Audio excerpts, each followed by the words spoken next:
ಆತ್ಮೀಯ ಬಂಧುಗಳೇ, ಶ್ರೀಮದ್ ಭಗವದ್ಗೀತೆ ತತ್ವ ವಿವೇಚನಿ ಟೀಕಾ ಅಧ್ಯಾಯ 2 ಸಾಂಖ್ಯಯೋಗ.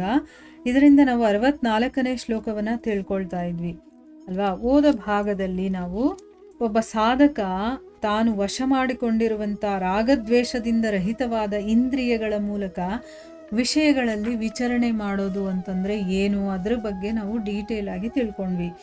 ಈಗ ಇಲ್ಲಿ ಪ್ರಶ್ನೆ ಏನು ಕೇಳ್ತಾ ಇದ್ದಾರೆ ಅಂತಂದರೆ, ಪರಮಾತ್ಮನ ಸಾಕ್ಷಾತ್ಕಾರವಾಗದೆ ರಾಗದ ನಾಶ ಆಗೋದಿಲ್ಲ ಅಂತಂದ್ರೆ ಏನು? ನಮಗೆ ಪರಮಾತ್ಮನ ಸಾಕ್ಷಾತ್ಕಾರ ಎಲ್ಲಿವರೆಗೂ ಆಗೋದಿಲ್ವೋ ಅಲ್ಲಿವರೆಗೂ ಕೂಡ ಈ ರಾಗದ ನಾಶ ಆಗೋದಿಲ್ಲ ಅಂತಂದ್ಬಿಟ್ಟು 59ನೇ ಶ್ಲೋಕದಲ್ಲಿ ಆಗೋಗಿದೆ. ಆದರೆ ಇಲ್ಲಿ ಈಗ ರಾಗದ್ವೇಷ ರಹಿತವಾಗಿ ವಿಷಯಗಳಲ್ಲಿ ವಿಚರಿಸೋದ್ರಿಂದ ಪ್ರಸಾದದ ಪ್ರಾಪ್ತಿಯಾಗಿ ಸ್ಥಿರ ಬುದ್ಧಿ ಉಂಟಾಗುತ್ತೆ ಅಂತನೋ ಮಾತನ್ನು ಇಲ್ಲಿ ಹೇಳಿದಾರಲ್ಲ. ಇಲ್ಲಿನ ಈ ಮಾತಿನಿಂದ ಪರಮಾತ್ಮನ ಪ್ರಾಪ್ತಿಗಿಂತ ಮೊದಲು ರಾಗದ್ವೇಷಗಳ ನಾಶ ಸಂಭವ ಅಂತ ಇಲ್ಲಿ ಕಾಣಿಸ್ತಾ ಇದೆ. ಅದಕ್ಕೆ ಈಗ ಮೊದಲು ಏನು ಹೇಳಿದ್ರು 59ನೇ ಶ್ಲೋಕದಲ್ಲಿ, ಪರಮಾತ್ಮನ ಸಾಕ್ಷಾತ್ಕಾರವಾಗದೆ ಈ ರಾಗ ಅಂತಂದರೆ ಒಂದು ಅಟ್ಯಾಚ್ಮೆಂಟ್, ಆಸಕ್ತಿ, ಅದರ ಮೇಲೆ ನಮಗೆ ತುಂಬಾ ಅತಿಯಾದ ವ್ಯಾಮೋಹ ಎಲ್ಲ ಇರುತ್ತಲ್ಲ, ಅದನ್ನು ರಾಗ ಅಂತ ಹೇಳ್ತೀವಿ, ಅದು ಹೋಗೋದಿಲ್ಲ ಅಂತ ಹೇಳಿದಾರಲ್ಲ. ಆದರೆ ಇಲ್ಲೇನು ಹೇಳ್ತಾ ಇದ್ದಾರೆ, ರಾಗದ್ವೇಷ ರಹಿತವಾಗಿ ವಿಷಯಗಳಲ್ಲಿ ವಿಚರಿಸೋದ್ರಿಂದ ನಮಗೆ ಸಾಧನದ ಪ್ರಾಪ್ತಿ ಆಗುತ್ತೆ. ಅಂದರೆ ನಾವೇನು ಅನ್ಕೊಂಡಿದ್ವೋ ಆ ಗುರಿಯನ್ನು ತಲುಪ್ತೀವಿ ಅಥವಾ ಭಗವಂತನ ಸಾಕ್ಷಾತ್ಕಾರವಾಗುತ್ತೆ ಅಂತ ಹೇಳ್ತಾ ಇದ್ದಾರಲ್ಲ. ಇದನ್ನು ಹೇಗೆ ಅರ್ಥ ಮಾಡ್ಕೊಳ್ಳೋದು ಅಂದರೆ, ಒಂದಕ್ಕೊಂದು ವಿಪರೀತವಾಗಿದೆಯಲ್ಲ ಅಂದ್ರೆ ಏನು, ವಿರೋಧ ಕಂಡು ಬರ್ತಾ ಇದೆ, ಸಮನ್ವಯ ಹೇಗಾಗುತ್ತಿಲ್ಲಿ ಅಂತ. ಅಂದರೆ ಈ ಮಾತಿಗೂ ತುಂಬಾನೇ ವಿರೋಧ ಇದೆ, ಇದು ಸಮನ್ವಯ ಹೇಗಾಗುತ್ತೆ ಅಂತಂದ್ಬಿಟ್ಟು ಇಲ್ಲಿ ಕೇಳ್ತಾ ಇದ್ದಾರೆ.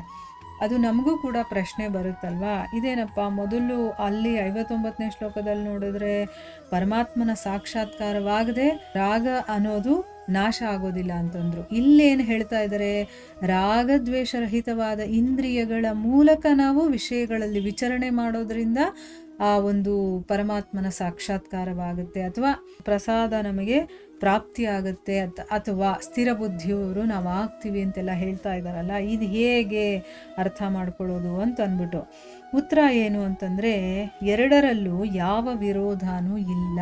ಅಂದರೆ ಎರಡೂ ಒಂದೇ, ಸ್ವಲ್ಪ ಅರ್ಥ ಚೇಂಜ್ ಆಗುತ್ತಷ್ಟೇ, ಅದನ್ನು ಅರ್ಥ ಮಾಡ್ಕೋಬೇಕು ನಾವು.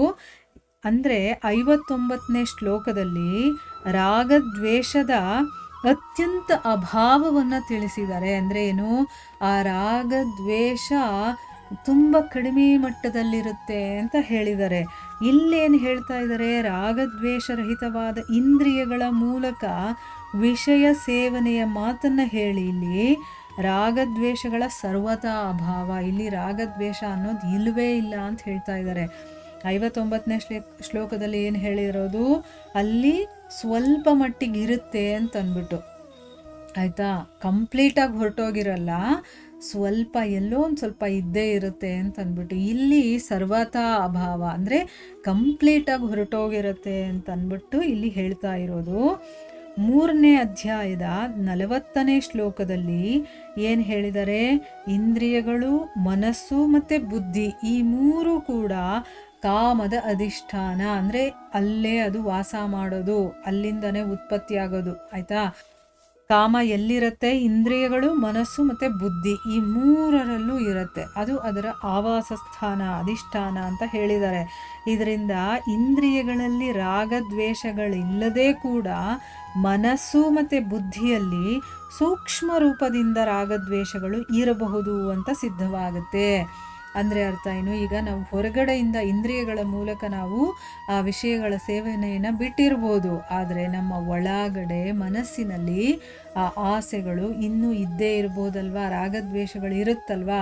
ಇವಾಗ ಒಂದು ಎಕ್ಸಾಂಪಲ್ಗೆ, ಯಾರೋ ಇಬ್ಬರು ತುಂಬ ಜಗಳ ಮಾಡ್ಕೊಂಡಿರ್ತಾರೆ ಅಂತ ಇಟ್ಕೊಳ್ಳಿ. ಆಮೇಲೆ ಯಾರೋ 3ನೇ ಮನುಷ್ಯ ಬಂದು ಹೇಗೋ ಅವರಿಗೆ ಬುದ್ಧಿ ಹೇಳಿ ಸಮಾಧಾನ ಮಾಡಿ ಇಬ್ಬರಿಗೂ ಕೈ ಕುಲುಕಿಸಿ ಇನ್ಮೇಲೆ ಈ ರೀತಿ ದ್ವೇಷ ಭಾವನೆಗಳನ್ನು ಇಟ್ಕೋಬೇಡಿ ಹಾಗೆ ಹೀಗೆ ಅಂತ ಅಂದ್ಬಿಟ್ಟು ಅವರಿಗೆ ಬುದ್ಧಿ ಹೇಳ್ತಾರೆ. ಆಮೇಲೆ ಇಬ್ಬರು ಕೈ ಕುಲುಕೊಂಡು ಮೇಲೆ ನೋಟಕ್ಕೆ ಇಬ್ಬರು ಒಂದಾಗಿರೋ ಹಾಗೆ ಕಾಣಿಸುತ್ತೆ, ಆದರೆ ಒಳಗಡೆ ಆ ದ್ವೇಷ ಭಾವ ಹೋಗಿರುತ್ತಾ? ಇಲ್ಲ, ಅದನ್ನು ಮನಸ್ಸು ಒಳಗಡೆ ಇಟ್ಕೊಂಡಿರ್ತಾರೆ, ಅದು ಯಾರಿಗೂ ಗೊತ್ತಾಗಲ್ಲ ಅಲ್ವಾ. ಆ ರೀತಿ ನಾವು ಇಂದ್ರಿಯಗಳಿಂದ ಅದನ್ನು ಬಿಟ್ಟಿರಬಹುದು, ಆಯಿತಾ. ಆದರೆ ಮನಸ್ಸಿನ ಅಥವಾ ಬುದ್ಧಿಯ ಸೂಕ್ಷ್ಮ ರೂಪದಲ್ಲಿ ಆ ರಾಗದ್ವೇಷಗಳು ಹಾಗೆ ಇರುತ್ತೆ ಅನ್ನೋದು ಇಲ್ಲಿ ಸಿದ್ಧವಾಗುತ್ತೆ. ಆದರೆ 59ನೇ ಶ್ಲೋಕದಲ್ಲಿ ಅಸ್ಯ ಅನ್ನುವಂಥ ಪದಪ್ರಯೋಗ ಮಾಡಿ ಸ್ಥಿರ ಬುದ್ಧಿ ಇರುವಂಥ ಮನುಷ್ಯನಲ್ಲಿ ರಾಗದ್ವೇಷಗಳ ಸರ್ವತಾ ಅಭಾವವನ್ನು ಹೇಳಿದ್ದಾರೆ. ಅವನಲ್ಲಿ ಸ್ವಲ್ಪನೂ ಇರೋದಿಲ್ಲ. ಅಲ್ಲಿ ಬರೀ ಇಂದ್ರಿಯಗಳಲ್ಲೇ ಅಲ್ಲ, ಮನಸ್ಸು ಬುದ್ಧಿ ಎಲ್ಲದರಲ್ಲೂ ಕೂಡ ರಾಗದ್ವೇಷ ಅನ್ನೋದು ಹೊರಟೋಗಿರುತ್ತೆ.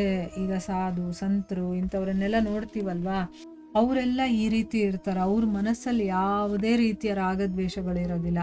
ಅವ್ರು ಎಲ್ಲರನ್ನೂ ಕೂಡ ಸಮಭಾವದಲ್ಲಿ ನೋಡ್ತಾ ಇರ್ತಾರೆ. ಆ ರೀತಿಯ ಒಂದು ಮನಸ್ಥಿತಿಗೆ ನಾವು ಬರಬೇಕು, ಆಯಿತಾ. ಅದಕ್ಕೋಸ್ಕರನೇ ಇದೆಲ್ಲ ಓದ್ತಾ ಇರೋದು. ಇಲ್ಲಿ ಅದನ್ನು ಹೇಳಿದ್ದಾರೆ, ಪರಮಾತ್ಮನ ಸಾಕ್ಷಾತ್ಕಾರವಾಗೋವರೆಗೂ ನಮಗೆ ರಾಗದ್ವೇಷಗಳು ಹೋಗೋದಿಲ್ಲ. ಆದರೆ ಸ್ವಲ್ಪ ಮಟ್ಟಿಗೆ ಕಡಿಮೆ ಆಗುತ್ತೆ ನಾವು ಸಾಧನೆ ಮಾಡ್ತಾ ಮಾಡ್ತಾ ಮಾಡ್ತಾ.